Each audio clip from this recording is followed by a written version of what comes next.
और रामायण पौराणिक समय से लोगों की आस्था के केंद्र रहे हैं। रामायण के अनुसार भगवान राम ने अधर्मी रावण का वध कर धर्म की स्थापना की थी। बहुत से लोग सवाल यह भी करते हैं कि क्या भगवान राम वास्तव में पृथ्वी पर पैदा हुए थे या सच में राम अयोध्या के राजा थे। क्या वाकई में रावण के 10 सिर और 20 भुजाएं थीं? क्या हनुमान जी अपनी इच्छा अनुसार अपना शरीर बदल सकते थे, जो भगवान राम के ऊपर ही सवाल उठाते हैं? आज उनको भी यह वीडियो देखना चाहिए। ये वीडियो उन्हीं लोगों के लिए ज्यादा महत्व रखता है। आज हम आपको एक नहीं, दो नहीं, बल्कि भगवान राम और रामायण से जुड़े 20 प्रमाण देने वाले हैं, जो आज भी जीवित अवस्था में हैं और आज भी मौजूद हैं। मित्रों, तो हम 20 प्रमाणों में से सबसे पहले बात करते हैं पहले प्रमाण की, और वह है सांप के सिर की जैसी गुफा। रावण जब माता सीता का हरण कर श्रीलंका पहुंचा तो सबसे पहले उसने माता सीता को इसी स्थान पर रखा था। इस गुफा का सिर एक विशाल सांप की तरह फैला हुआ है। गुफा के चारों ओर की बनावट इस बात का प्रमाण है। दूसरे प्रमाण की बात करते हैं और वह है हनुमानगढ़ी। जिस स्थान पर हनुमान जी भगवान राम की प्रतीक्षा करते थे उसे हनुमानगढ़ी कहते हैं। रामायण में भी इसका उल्लेख है कि अयोध्या के पास इस स्थान पर एक हनुमान मंदिर है जो हनुमानगढ़ी के नाम से प्रसिद्ध है।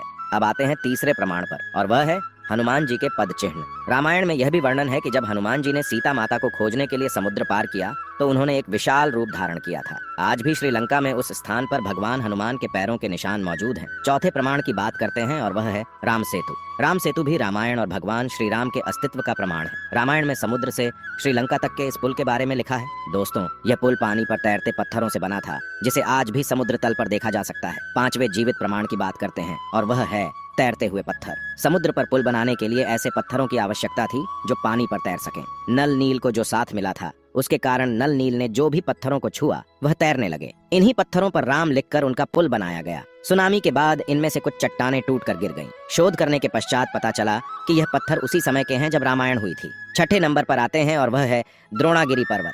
लक्ष्मण मेघनाथ युद्ध के दौरान जब लक्ष्मण को मेघनाथ ने बेहोश कर दिया था तो हनुमान जी संजीवनी को लेने द्रोणागिरी पर्वत पर गए थे। संजीवनी की पहचान न होने के कारण उन्होंने पूरे पहाड़ को उठा लिया था और यह पहाड़ आज भी मौजूद है। सातवें प्रमाण की बात करते हैं और वह है श्रीलंका में पाई जाने वाली हिमालयी जड़ी बूटी। श्रीलंका में उस स्थान पर दुर्लभ हिमालयी जड़ी बूटी के अर्क पाए गए हैं जहाँ पर लक्ष्मण बेहोश हो गए थे, जहाँ उन्हें संजीवनी दी गई थी। श्रीलंका में हिमालय की जड़ी बूटियों का पाया जाना भगवान राम के अस्तित्व का प्रमाण है। आठवें नंबर पर आते हैं, वह है अशोक वाटिका।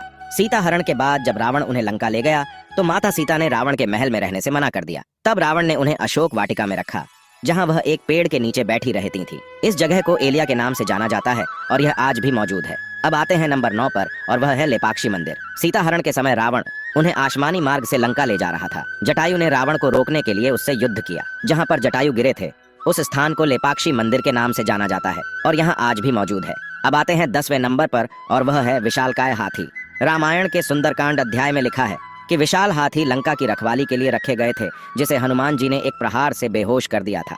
श्रीलंका के पुरातत्व सर्वेक्षण को हाथियों के ऐसे जीवाश्म मिले हैं जो आज के हाथियों से कई गुना बड़े हैं। 11वें नंबर पर आते हैं और वह है कोंडा कट्टू कला। हनुमान जी ने जब लंका को जलाया तो रावण भयभीत हो गया और उसने माता सीता को अशोक वाटिका से हटाकर कोंडा कट्टू गाला में रखा था। यहाँ कई ऐसी गुफाएं मिली हैं जो रावण के महल तक जाती हैं। यह भी रामायण की घटना का एक जीवित सबूत है। 12वें नंबर पर आते हैं और वह है रावण का महल। मित्रों, श्रीलंका में एक महान विला है जिसे रावण का महल कहा जाता है। रावण का यह महल आज भी श्रीलंका में मौजूद है। 13वें नंबर पर आते हैं और वह है कलानिया। भगवान राम के हाथों रावण के वध के बाद विभीषण को लंका का राजा बनाया गया था। विभीषण ने कलानिया में अपना महल बनवाया जो कैला नदी के तट पर स्थित था। शोधकर्ताओं को इसके अवशेष इसी नदी के किनारे मिले हैं। 14वें नंबर पर आते हैं और वो हैं लंका के अवशेष। हनुमान जी ने अपनी पूंछ से पूरी लंका जला दी थी, जिसके अवशेष आज भी लंका से प्राप्त होते हैं। यहाँ के इन स्थानों की मिट्टी आज भी खाली है। 15वें नंबर पर आते हैं और वह है देव रामपोला। मित्रों, रावण वध के पश्चात जहाँ माता सीता ने अपनी पवित्रता साबित करने के लिए अग्नि परीक्षा दी थी, वो वृक्ष आज भी मौजूद है जिसके नीचे माता सीता ने अग्नि परीक्षा दी थी। इस स्थान को दिव्य रामपोला कहा जाता है। 16वें नंबर पर आते हैं और वह है रामलिंगम। रावण की हत्या के बाद भगवान राम ब्राह्मण हत्या के दोषी थे। उन्होंने ब्राह्मण हत्या को दूर करने के लिए भगवान शिव की पूजा की।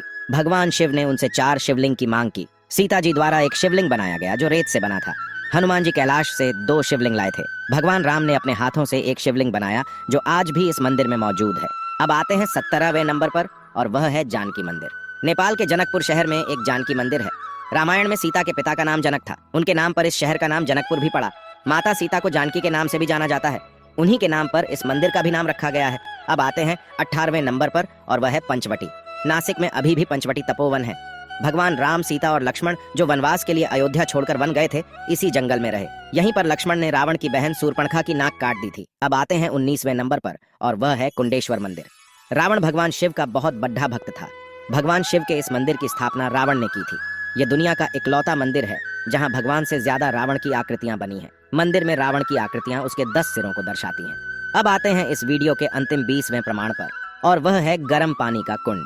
कुंडेश्वर मंदिर के पास यह गर्म पानी का कुंड स्थापित है। इसका पानी गर्म है और यह रावण द्वारा ही निर्मित किया गया था, और यह आज भी मौजूद है। तो मित्रों, आज हमने आपको 20 प्रमाणों के बारे में बताया जो कि भगवान राम और रामायण के अस्तित्व से संबंधित हैं और आज भी जीवित रूप में मौजूद हैं।